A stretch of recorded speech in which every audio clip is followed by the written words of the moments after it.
Hello!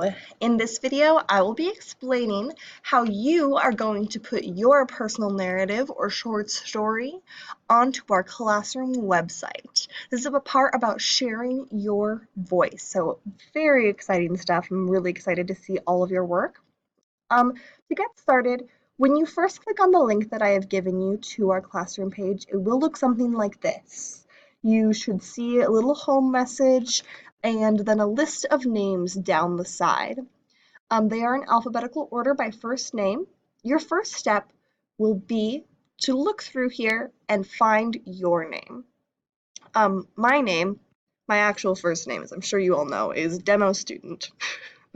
um, Here, you'll see I have a message for you.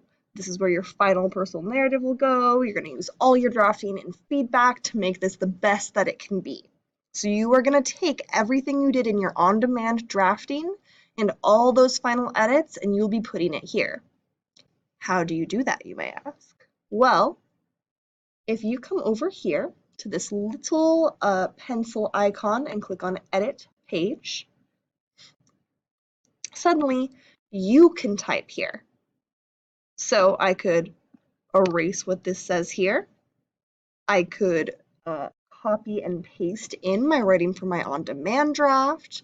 I could retype it in as a means of making sure that everything looks like how it is supposed to. I've got a lot of possibilities here. But this is where my writing will go. Once I'm done, I'm simply going to click Save.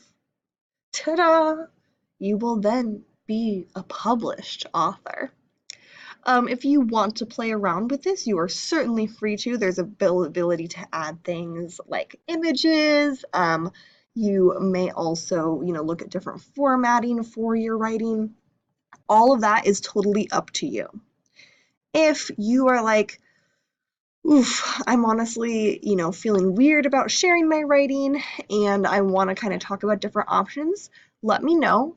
I will have an alternate way that you can kind of keep the link private so it is only available to those who you wish to share it with.